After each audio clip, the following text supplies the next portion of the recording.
Well, everybody, right now, it's a very, very pretty day in Florida. By the time this video comes out, it's not going to be a pretty day in Florida because it's looking like we are going to have a major hurricane probably about the time that I get this video done. So you guys have been asking for this video. Some of you guys have been bugging me about it, telling me I'm working on the wrong cars in the shop, but you know, we do what we got to do around here to get stuff done. But it's going to be another video on Val and Steve Morris's SMX Camaro. Eddie's working on some motor plate mounting stuff, as well as we did a little bit of trimming on the front fiberglass nose piece there. I am building the front lower control arms, working with my buddies at TRZ to get some of their new billet spindle measurements. I'll tell you why after we get to the intro.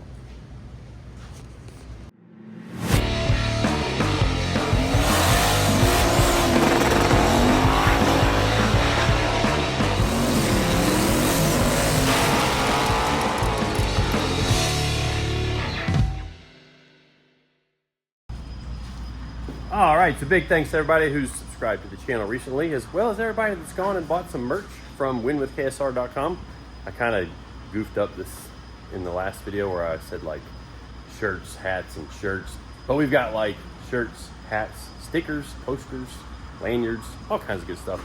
As well as all the parts you could need for your race car or your hot rod. Like, call us up, buy some parts from us, help us shop out. We sell our stuff at the same price as everybody else does. But instead of just giving your money to the big company, you'd be helping us out a little bit. Anyways, on Val and Steve's Camaro, I chose to use a Fox body spindle to do the front suspension. Now, the reason for that primarily was so that I could use a ball joint here instead of a rod end like more racing style suspensions have. And actually, the front end kit that comes with the Chevy 2, it's got the rod end style. And for the kind of drag and drop events that I know Val and Steve are going to be doing, you know, the roads up there in Michigan, as well as if they ever go do a drag and drive, you know, Rocky Mountain Race Week or Drag Week, you always hear about the roads really being terrible and people breaking a lot of stuff. So the Fox body front suspension, I feel like, is a really good, really strong front suspension design. So I wanted to put a ball joint out there as the attachment point for the spindle to the control arm. Now inside on the frame mount, those are going to be rod ends. But I have gone with some pretty large 5/8 inside diameter rod ends. Got some adapters for misalignment spacers to be able to use a 1/2 inch bolt. Let's see how these are gonna pilot in here like that. And a 1/2 inch bolt goes through it.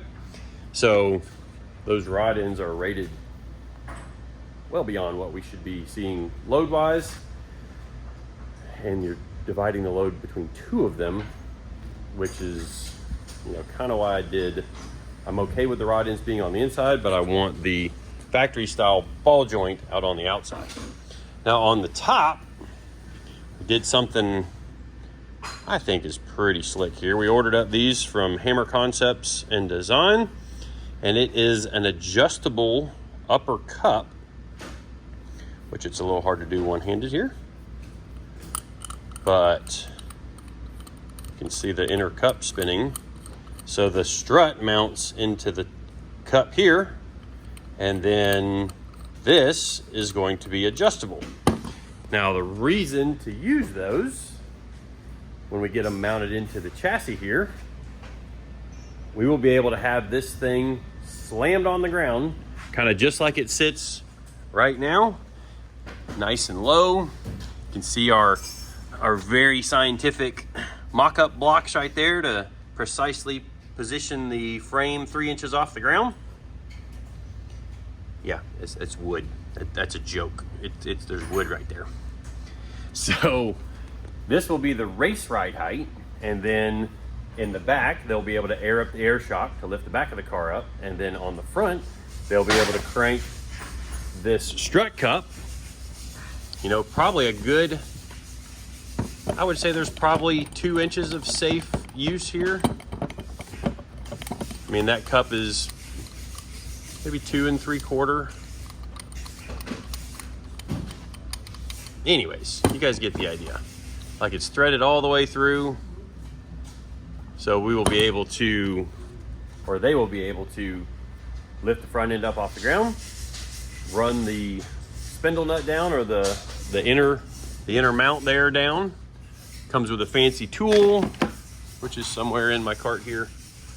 Yeah, that drops into there. Crank the ride height up, and then this thing has some somewhat normal ride height going down the road.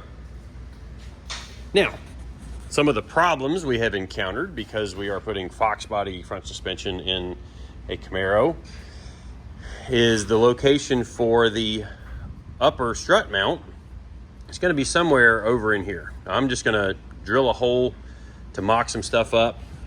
I want to kind of I'm going to have to build some mock-up control arms and then run the suspension through its travel to check the bump steer.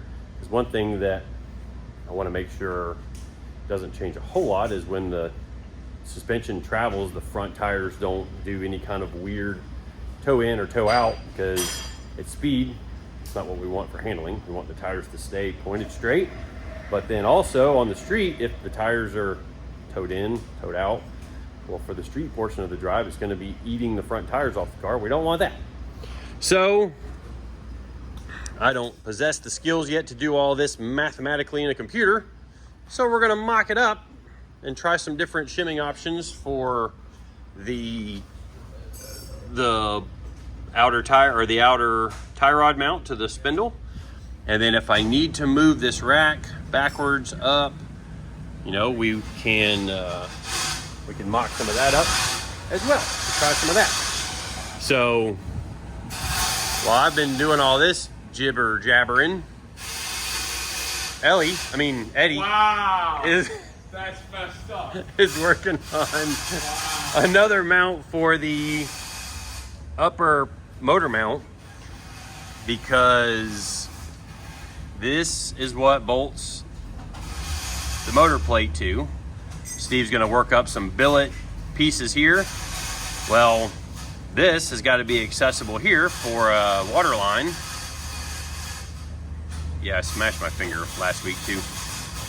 So instead of just going from here to our chassis mount here, we're going to come up here so you can kind of see where that plate is going to go, and then there will just be a hole in the middle of this so that it gets all well supported and all that stuff. So, and there's actually going to be another piece that bolts on here that bolts to the inner frame rail to keep this from moving, and just tying all this together, because this thing has the potential to have 4,000 plus horsepower shoved through it. This will be my first 4,000 plus horsepower car build. So we want to make sure that, you know, there's not too many 4,000 horsepower plus street cars out there. And we want to make sure this thing will not only handle the horsepower, but it will also handle driving down the street. So I'm going to start doing some mocking up here while Eddie's working on this.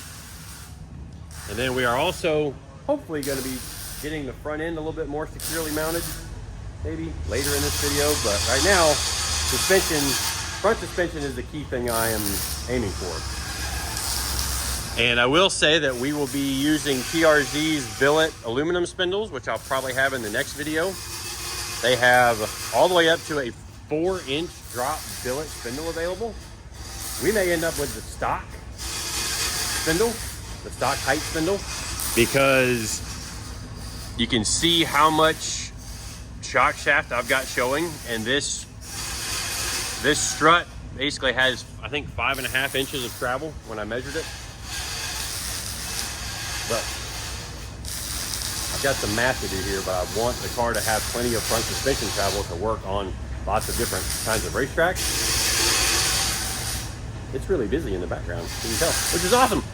CJ's building a wiring cart over there because we're going to be expanding off of the toolbox. So if anybody wants those brackets that we put all those spools of wire on a Harbor Freight toolbox, let us know. Make you a real good deal on them. So anyways, we're getting to work. All right, so we are firing off into one of two time-lapse sections that are in this video. And I sped it way up because this section right here was pretty much an entire afternoon of Eddie and I working on the car. And I kind of wanted to leave this in because a lot of times with these custom cars, what ends up happening is you put a ton of time into the car, and when you're done with your day, your afternoon, you look at the car and you're like, good grief, what in the world did I even get done on this thing today?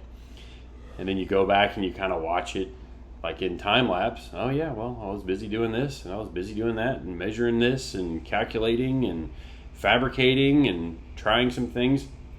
I would imagine it's very much the same in the custom like car body work, like the street rod stuff where they're, you know, custom doing body work and stuff, like the really high-end cars, like, you know, like some of the stuff like Chip Foose and Troy Trepanier do and some of those guys.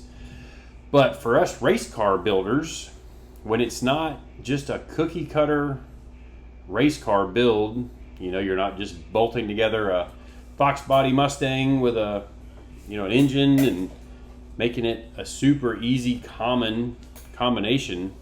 These custom projects, like what we're doing here on Val and Steve's car, just eat up the hours of work and fabrication, and it's all just part of the process of, you know, making this stuff happen.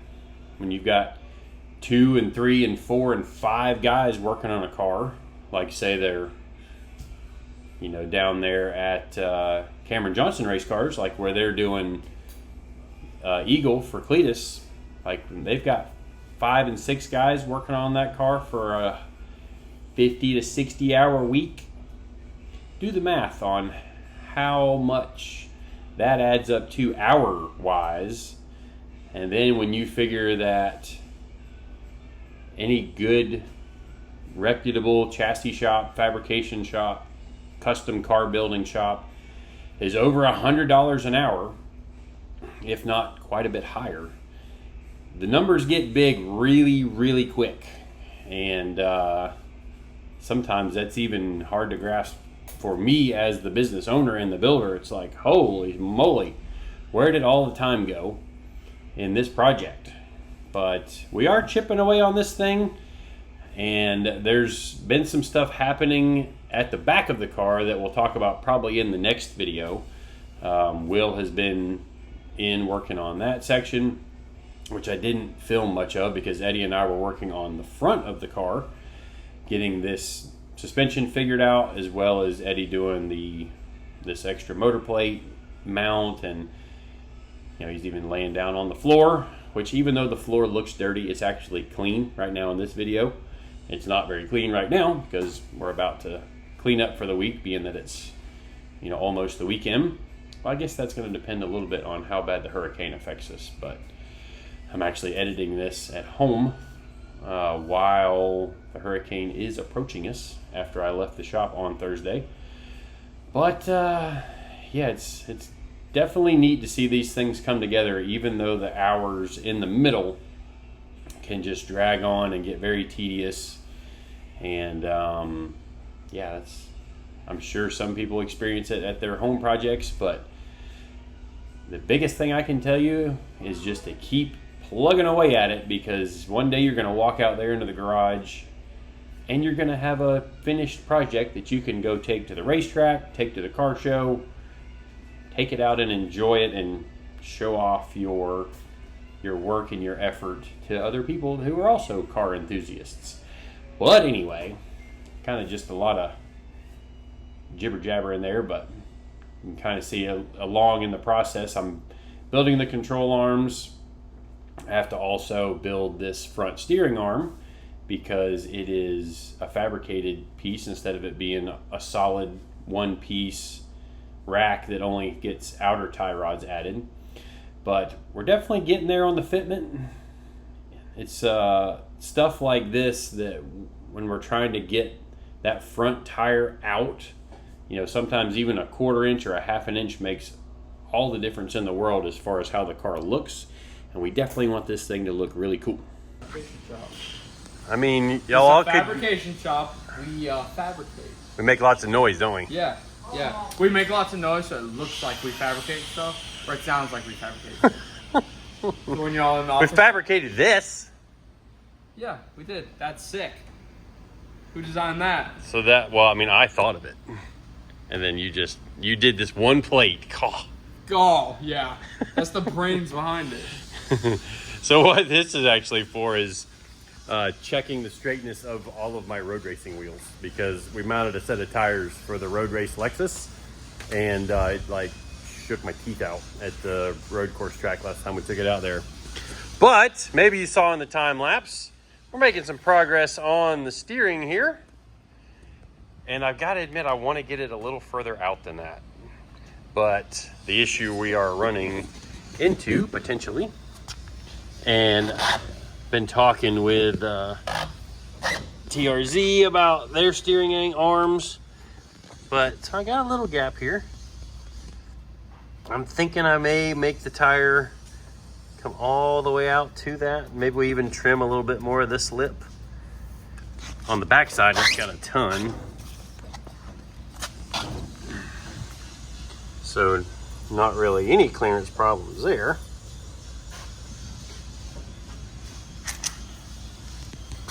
But just to get that looking a little better, and no, the brake rotor doesn't space it out anymore because the brake rotor bolts to that flange. And the idea between, you know, right now I've just got this stuck there just so it holds its location. But with the cups, like we showed earlier, the street height will be quite a bit higher. So it'll have even more clearance on the street. So if on the racetrack, I can make it where it's, you know, as minimal clearance as it possibly needs, will be good. And it'll look cooler. And it's all about looking cool sometimes. Yeah. Yeah. It's a race car, you gotta look cool. Exactly. Look cool, that's first, then functionality. Yeah, like the rears, the rears have a 1/2 inch spacer on them right now, which was actually for the 275 wheels, but we had to at least look and see what it looked like back there. But obviously I can't get the fronts out quite as far. You gonna make it hella flush? No. No? I mean, the backs, I guess the backs are almost flush. It could use another 1/2 inch to be flush on the back. But they're not hella flush. No. What's the technical definition of that? I don't know. What is the technical definition? You're asking the question. I don't know. All right. Well, Eddie's gotten these mounts done for the upper part of the motor plate, and he's actually working on a plate that's going to bolt. It'll have an open hole here because this is actually threaded, and then he's making a piece that's going to, it's a plate here, and then it's got a tab there and a tab there, or a piece of plate formed, and then that ties this and the inner frame together, and then the motor plate ties all three of them together. So the motor plate will go through and sandwich all of that to make it all one sturdy unit there. But I'm gonna mess around with this some more, actually check the bump steer, take the wheel and tire off of it, run it through its travel a little bit to see just what we get as far as toe change during suspension travel. So these guys are waiting on me to stop yammering on the phone so they can actually get back to work. Here we go. All right, in preparations for the power going out this afternoon from the storm, we're working with the lights off. Oh, to get used to it? Yeah, it's so much brighter on this than it is in real life.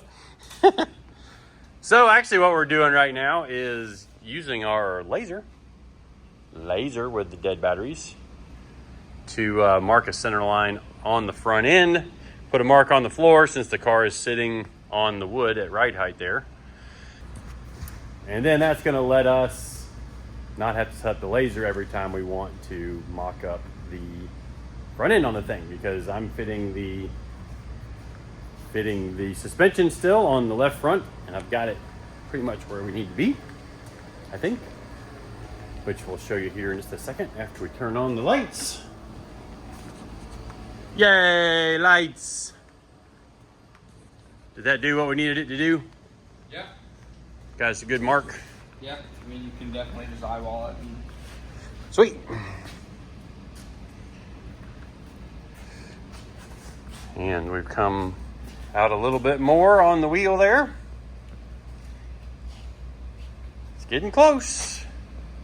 Once I get that established, then it'll go together real quick, at least for all the front suspension. Although I do have to make a pretty wild cut here to fit the cup down inside of that.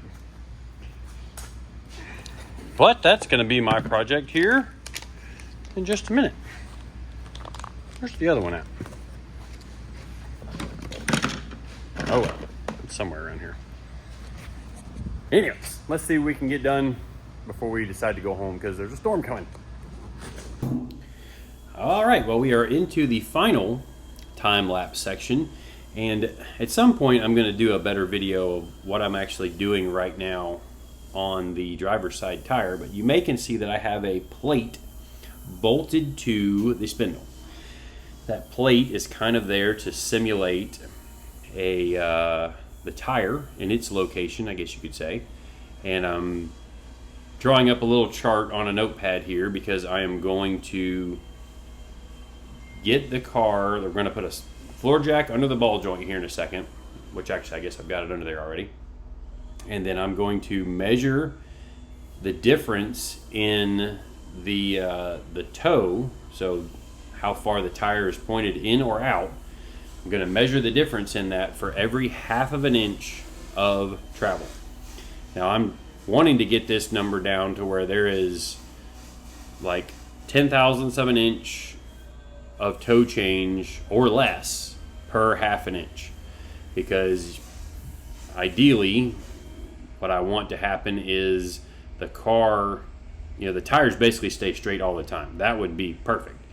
But anything less than 15 thousandths of an inch per 1/2 inch of travel, so 30 thousandths of an inch per inch of travel, I would be okay with. You figure this car is going to have 4 inches of travel, so that would be potentially where the tires would be towed. The toe change would change, say, 1/8 of an inch per side as the car lifted the front end and the tires, change a little bit. Which you can see how it adds up fast when you got 4 inches of travel, which we may not even use all that travel, but I want the steering to stay straight while all that is happening. And further complicating things is the car is going to have a little bit of stagger built into the front suspension, and the lower control arm mounts are in the same place on the subframe. So that means my left front control arm angle and my right front control arm angle are going to be a little bit different. So we'll have to just see how all that works out. And I expect that I'm going to end up moving the strut cup back on the passenger side a little bit. So the left front tire will be forward in the wheel well, and then the right front tire will be back in the wheel well, and we're probably going to end up with a little over an inch of stagger. I kind of wanted to do a little bit more, but too much more than that, and it kind of looks weird when you look at the car on one side versus the other, and it makes it to where you do end up with some pretty drastic, well, I say drastic, but you end up with very different bump steer sweeps, comparing the left side to the right side. And that's definitely not what we want, because if one side changes more than the other, well, it can steer the car one direction while the car is lifting the front end. Well, that's not something we want Val to have to deal with while she's blasting down the racetrack in this thing. So the goal is before it ever leaves the shop, this will be scienced out and things will be really, really good before the car ever even goes down the racetrack the first time. And this is part of that, you know, engineering stuff, I guess you could say, where I like to double check and make sure that things are good before they go out the door, rather than the car goes to the track, handles really poorly, and then it's like, oh, we got a problem we got to fix. I'm going to do my best to get the problems addressed before the car ever leaves the shop. Speaking your native language? See. All right, well, there's a little something to show right there. So sick. Oh, boy. Oh my God. Who let this guy? And then there's the plates right there that tie the factory frame to the race car frame. And then the motor plate will be a very thick version of that. So Steve is going to order up some kind of, well, actually he's not going to order up, he's going to make it on his CNC, but either some 3/4 or 1 inch thick front motor plates. So we're making him some aluminum ones, and then we're going to send them back when we send the engine back for the engine to be rebuilt. And then while that's happening, we'll send those plates there out for powder coat. Probably at the same time I send the lower control arms all out and the steering arms there. It's looking like I need to move the rack backwards based off of my bump steer measurements. If you saw in the time lapse, and I probably described it in the time lapse, but what I was doing was measuring the amount of toe change, which is kind of interesting on this thing. The tire, imagine my hand is the tire, it's coming up and it's going into the car, but it's also towing out just a little bit. So because of that, and from what I've done on previous cars, typically how I can fix that is by moving the rack backwards in the car. Like probably if I move the rack back 1.5 inches or so, that will fix that problem. But then the problem becomes the steering arm is going to run into that bar right there. So as you can see right here, right now, we are pretty close there, which it's got an air gap, and we're on the bump stop. And I've got 1.5 inches under the tire, and then there's 3 inches of wood there. And then, thanks CJ, appreciate it. Appreciate it. I really hope they heard that. No problem. Yeah, we'll see. mean, you can't I'm sure say- now that we've stopped, somebody's gonna have to say something about You it. can't say 3 inches of wood and not expect Exactly. two 20-year-olds to say something. Yeah, okay. Like, you just can't. This is a PG rated show, boys. That's 3 I inches was of talking wood, about right? a tree, like a big tree. It's- A 3-inch tree is kind of hard to cut down. A 3-inch tree is hard to cut down? Yeah, a little bit. When all you have is a hatchet. That's what Ricky uses because it's so small. How did I get caught in the crossfire? The crossfire? This is your intern. Yeah, we've demoted him from part-timer to intern now. He came in very late today. 10 push-ups right now. Publicly, I mean, I would, but... Okay, back to the car. So the reason I only have 1.5 inch spacer under the tire and 3 inches of spacer under the frame is because I know that if this car ever did a wheelie, it would also crush the tire 1.5 inches. Plus, because the idea we're looking for is that if it does come down from a wheelie, it will land the frame and the shocks will bottom out into the bump stops all at the same time. Now, you can't ever get it perfect because it depends on how the car is coming down from a wheelie. You can't ever get it absolutely perfect, but you can get it pretty darn close. So at least if everything lands, the idea is it won't wreck the shocks. It won't blow the shock up through the top here. So that's all that. And it's about time. I guess CJ's gone. Bye, CJ. Oh, Yeah, he didn't even say bye. Bye. Irish goodbye us? Yeah. He just rolled out. So it's Thursday, and we were actually expecting to have left by now, but